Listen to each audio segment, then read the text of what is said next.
तो hello and welcome everyone. स्वागत है आपका हमारे और आपके प्यारे चैनल सीयूईटी पॉइंट में, जहाँ पे हमने बीएससी एग्रीकल्चर फिजिक्स मैथ्स के लिए प्रिपरेशन स्टार्ट कर दी है। और ये हमारा पहला चैप्टर इलेक्ट्रोस्टैटिक, जिसका ये दूसरा लेक्चर होने वाला है। तो पहले लेक्चर में हमने जैसा कि बात की थी कि चार्जेस क्या हैं, पॉजिटिव निगेटिव चार्जेस के बारे में बात की थी। इस लेक्चर में हम बात करेंगे चार्जेस, पॉइंट चार्जेस के बीच में फोर्स की। तो ये लेक्चर हमारा होने वाला है कूलम्स लॉ का। सबसे पहले हम कॉन्सेप्ट के बारे में बात करेंगे। इस लेक्चर में कूलम्स लॉ के कॉन्सेप्ट्स को समझेंगे और उसके बाद हम इसके क्वेश्चंस करेंगे, जो कि रिलेवेंट क्वेश्चन होंगे हमारे सीयूईटी एग्जाम के लिए। तो चलिए स्टार्ट करते हैं। सबसे पहले स्टार्ट करते हैं, कूलम्स लॉ है क्या। कूलम्स लॉ दो पॉइंट चार्जेस के बीच में जो फोर्स ऑफ अट्रैक्शन है उसको क्वांटिटिवली मेजर करता है। तो कूलम्स लॉ का जो स्टेटमेंट है वो एक क्वांटिटेटिव स्टेटमेंट है, जो कि दो पॉइंट चार्जेस के बीच के फोर्स को बतलाता है। तो कूलम्ब साहब ने जब दो पॉइंट चार्जेस के बीच में फोर्स को मेजर करने की कोशिश की, तो उन्होंने ये पाया कि दो चार्जेस को जब भी हम जितनी दूर रखते हैं, मान लेते हैं r डिस्टेंस पे रखते हैं, तो हमारा जो फोर्स ऑफ अट्रैक्शन होता है वो उसके स्क्वायर के इनवर्सली प्रोपोर्शनल होता है। तो जितना दूर हम चार्जेस को रखेंगे, उनके बीच का फोर्स ऑफ अट्रैक्शन उतना ही कम होता जाएगा। और उनका जो फोर्स, जो चार्ज है, चार्ज की जो क्वांटिटी है, वो उनके मल्टीपल्स के डायरेक्टली प्रोपोर्शनल होगा। तो इस हिसाब से अगर हम फोर्स कैलकुलेट करेंगे तो वो कूलम्ब्स लॉ के हिसाब से k q1 q2 by r square है। तो चलिए देखते हैं कूलम्ब्स लॉ को अच्छे से। कूलम्ब्स लॉ ये कहता है कि जो फोर्स ऑफ अट्रैक्शन होगा या फोर्स ऑफ रिपल्सन, जो भी फोर्स लगता है, वो जो फोर्स है वो डायरेक्टली प्रोपोर्शनल होगा दोनों चार्ज की क्वांटिटी के मल्टीपल, और इन्वर्सली प्रोपोर्शनल होगा दोनों के बीच के डिस्टेंस के। तो जब भी हम प्रोपोर्शनैलिटी साइन को हटाते हैं तो एक प्रोपोर्शनैलिटी कांस्टेंट लगाते हैं। यहाँ पे ये प्रोपोर्शनैलिटी कांस्टेंट जो आता है वो k आता है। तो हमारे पास कूलम्ब्स लॉ की इक्वेशन ये निकल के सामने आती है, k q1 q2 by r square, where q1 is the magnitude of first charge, q2 is the magnitude of second charge, and r square is the square of distance of both the charges। चलिए बात करते हैं k क्या है। तो SI unit में जो है, तो SI यूनिट में k की जो वैल्यू होती है वो होती है 9 इंटू 10⁹ न्यूटन पर मीटर स्क्वायर पर कूलम स्क्वायर। तो ये जो है हमारी SI यूनिट में जो है, ये हमारी वैल्यू निकल के आती है k की 9 इंटू 10⁹ न्यूटन मीटर स्क्वायर पर कूलम स्क्वायर। तो चलिए के की जो यूनिट है, हम कैसे यूनिट निकालते हैं इसकी। तो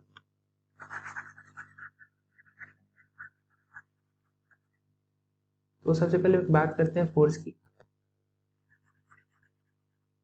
तो ये फोर्स जो है उसका जो फॉर्मूला है k q1 q2 by r square. यहाँ पे जब हम k को एक साइड लेके आएंगे तो k को हम इस तरह से लिख सकते हैं, f into r square upon q1 q2, and we know that force could be written as in Newton, r meter square, and upon q which is c into c coulomb square। तो इस तरह से k की जो है unit निकल के आती है। अब इसका मतलब क्या होगा, इसका मतलब ये होगा, जब भी हम फॉर्मूला पे आते हैं कि f equal to k q1 q2 by r square, मान लेते हैं कि एक कूलम का एक चार्ज यहाँ है और उसे 1 मीटर की दूरी पे एक कूलम का एक दूसरा चार्ज भी है, और दोनों के बीच में जो डिस्टेंस है वो 1 मीटर है। तो उनके बीच जो फोर्स होगा, उनके बीच में फोर्स जो होगा वो इस फॉर्मूला से आएगा 9 इंटू 10⁹ जिसके into q1 which is 1 into q2 which is 1, and distance between them जो उसका स्क्वायर है विच इज ऑल्सो 1। तो एक कूलम के दो चार्जेस के बीच में, जो कि जिनके बीच जो डिस्टेंस है वो 1 मीटर है, जो फोर्स होगा उसकी जो वैल्यू होगी वो होगी 9 इंटू 10⁹ न्यूटन। तो इतना अमाउंट ऑफ फोर्स उन दो चार्जेस के बीच में लगा हो। अब के को जो है हम लोग इस तरह से भी डिनोट कर सकते हैं। के को हम लिख सकते हैं 1/4 पाई एप्सिलॉन नॉट। तो जो फोर्स ऑफ अट्रैक्शन का जो इक्वेशन बनता है उसको हम इस तरह से लिख सकते हैं k की जगह पे 4 pi epsilon not to q1 by q1 q2 upon r square. So this is also the equation of Coulomb's law of Coulomb's law. जो E नोट है, E नोट जो है उसको हम लोग बोलते हैं परमिटिविटी ऑफ फ्री स्पेस, और E नोट की जो वैल्यू होती है वो होती है 8.854 इंटू 10⁻12 कूलम स्क्वायर न्यूटन पर मीटर स्क्वायर. चलिए आगे बढ़ते हैं. चूंकि जो फोर्स जो है, फोर्स एक वेक्टर क्वांटिटी है, तो हम कूलम्स लॉ को भी वेक्टर नोटेशन के फॉर्म में लिख सकते हैं. कोई एक पॉइंट O है और उस O पॉइंट से हम दो पॉइंट चार्जेस के बीच में फोर्स को देख रहे हैं, वेक्टर फॉर्म में डिनोट कर रहे हैं. तो ये जो है Q1 है, ये Q2 है, और Q2 पे Q1 के कारण जो फोर्स लग रहा है वो लग रहा है QF21, और जो Q1 है उस पर दूसरे चार्ज के कारण Q2 के कारण जो फोर्स लग रहा है वो फोर्स लग रहा है F12. तो दोनों के बीच में जो फोर्स लग रहा होगा वो फोर्स तो पहले के कारण जो फोर्स दूसरे पर लग रहा होगा और दूसरे के कारण जो फोर्स पहले पर लग रहा होगा, उन दोनों का मैग्नीट्यूड इक्वल ही होगा. दोनों के बीच में जब हम डिस्टेंस निकालते हैं वेक्टर फॉर्म में, तो R21 को हम इस तरह से लिख सकते हैं R2 माइनस R1, और सिमिलरली R12 को लिख सकते हैं R1 माइनस R2, जो कि R21 के निगेटिव होगा. मतलब जो एरो है, हम जो डायरेक्शन ले रहे हैं फोर्स की, उसके अपोजिट डायरेक्शन में हम जो है रेडियस निकाल लें, डिस्टेंस निकाल लें. अब हम इस फिगर पे आते हैं. तो ये जो फिगर हमें दिख रहा है, इसमें Q1 और Q2 दोनों का जो मल्टीपल है वो पॉजिटिव है. पॉजिटिव करने का मतलब दोनों, या तो Q1 भी पॉजिटिव चार्ज है और Q2 भी पॉजिटिव चार्ज है, मतलब दोनों सेम साइन के चार्ज है. इसका मतलब ये है कि जब सेम साइन सेम चार्जेस, मतलब या तो नेगेटिव चार्जेस और पॉजिटिव चार्जेस के पास रखे होंगे, तो उन दोनों में जो है रिपल्सिव फोर्स लगेगा. इसलिए वो दोनों आपस में एक दूसरे को रिपेल कर रहे हैं. हम देख पा रहे हैं कि इसमें जो फोर्स ऑफ अट्रैक्शन है वो अपोजिट डायरेक्शन में. लेकिन यहाँ पे क्या है कि यहाँ पे Q1 Q2 का जो मल्टीपल है वो 0 से कम है, यानी कि कोई एक पॉजिटिव चार्ज है और एक नेगेटिव चार्ज. इसके कारण दोनों में फोर्स ऑफ अट्रैक्शन है और दोनों एक दूसरे को अट्रैक्ट कर रहे हैं. तो अब हम कूलम्स लॉ से रिलेटेड कुछ क्वेश्चंस देखते हैं. तो हमारा जो पहला क्वेश्चन है, 2 point charges A and B, 2 point charges हैं, एक पॉइंट चार्ज A है और एक B है. दोनों का जो चार्ज है, एक प्लस चार्ज पॉजिटिव चार्ज है, एक नेगेटिव चार्ज है माइनस. दोनों सेम मैग्नीट्यूड के चार्जेस हैं, पर दोनों के जो साइन है वो डिफरेंट है. उन दोनों को एक डिस्टेंस पे, प्रॉपर डिस्टेंस पे रखा गया है, और उन दोनों के बीच में जो फोर्स है, ऑब्वियसली फोर्स ऑफ अट्रैक्शन है, वो F है. अब क्या है कि क्वेश्चन कहता है if 25% of charge A is transferred to B then the force between the charges becomes. तो फोर्थ क्वेश्चन ये कहता है कि 25% जो A का चार्ज है, मतलब प्लस Q का जो चार्ज है, 25% उठा के माइनस Q को डाल दे तो फोर्स कितना चेंज हो जाएगा. तो इस क्वेश्चन को सॉल्व करते हैं. पहले आप पॉज करके सॉल्व करिए, उसके बाद हम सॉल्व करते हैं. तो चलते हैं अपने व्हाइट बोर्ड की तरफ. तो क्वेश्चन ये था कि एक प्लस क्यू है, एक माइनस क्यू है, और इस प्लस क्यू में से हमने 25% चार्ज जो है निकाल के माइनस क्यू वाले को दे दिया. तो अब फोर्स ऑफ अट्रैक्शन कितने से चेंज हो जाएगा. तो हम क्या करते हैं, प्लस क्यू में से इसका 25% क्या होगा, 1/4 ऑफ क्यू, इतना चार्ज निकाल लेते हैं. तो हमारा ये जो रिमेनिंग चार्ज हो गया वो हो गया 3/4 ऑफ क्यू, और ये पॉजिटिव क्यू है, और इसमें से जो चार्ज निकला है ये भी पॉजिटिव होगा. तो जो चार्ज निकला वो प्लस 1/4 क्यू है. अब यही चार्ज हम इस वाले क्यू में जोड़ देते हैं, नेगेटिव क्यू. तो minus Q plus 1/4 of Q which turns out to be -3/4 Q. So जो पहला चार्ज था वो 3 + 3/4 क्यू बन गया, और जो सेकेंड वाला चार्ज था वो -3/4 क्यू बन गया. अब हम इसे डालते हैं अपने इक्वेशन में, F = K Q1 which was 3/4 of Q and Q2 which was -3/4 of Q upon जो दोनों के बीच का डिस्टेंस है वो हमने चेंज नहीं किया था, वो सेम ही रहा। और दूसरे फोर्स ऑफ अट्रैक्शन की हम बात करते हैं। जो दूसरा हमारा फोर्स था वो F इक्वल टू के Q1 Q2 by r square ही था। पर ये जो फोर्स है ये निकल के आता है हमारा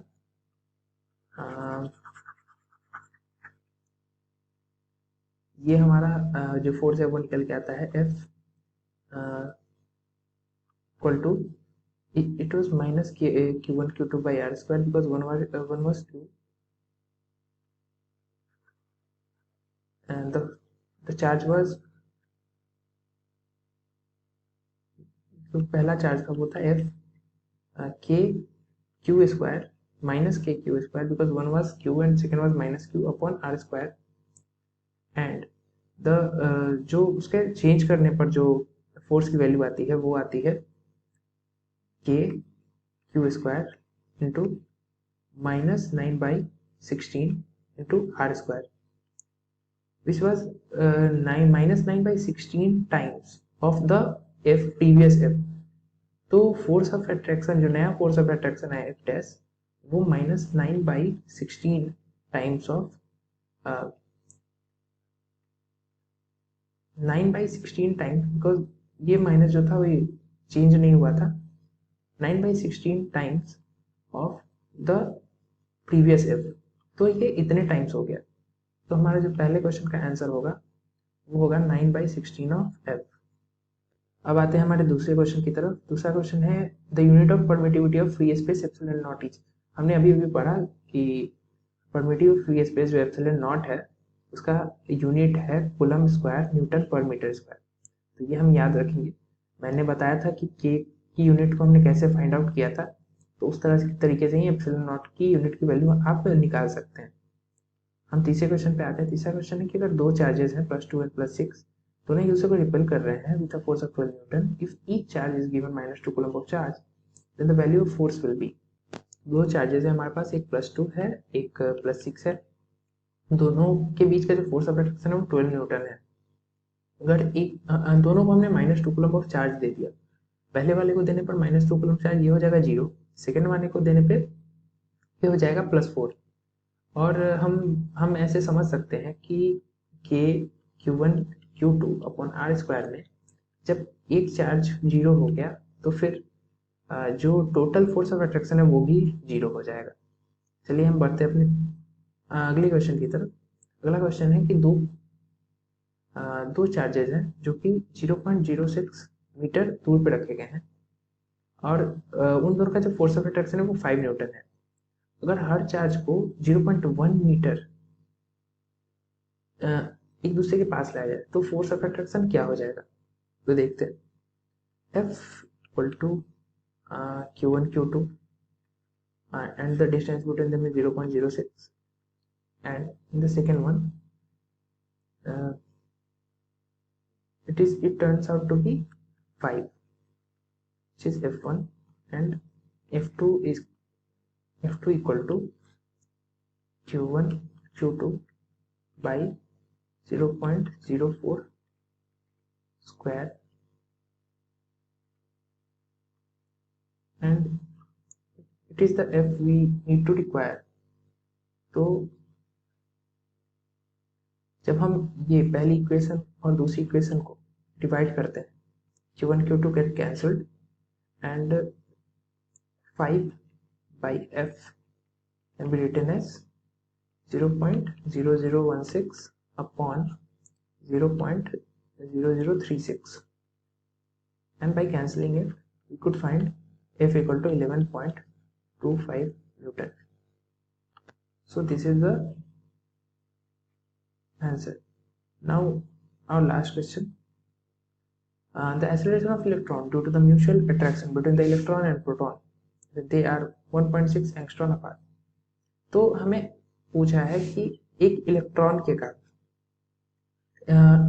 और प्रोटॉन के जो म्यूचुअल अट्रैक्शन होता है उसके कारण इलेक्ट्रॉन में जो एक्सेलरेशन होगा वो कितना हो सकता है।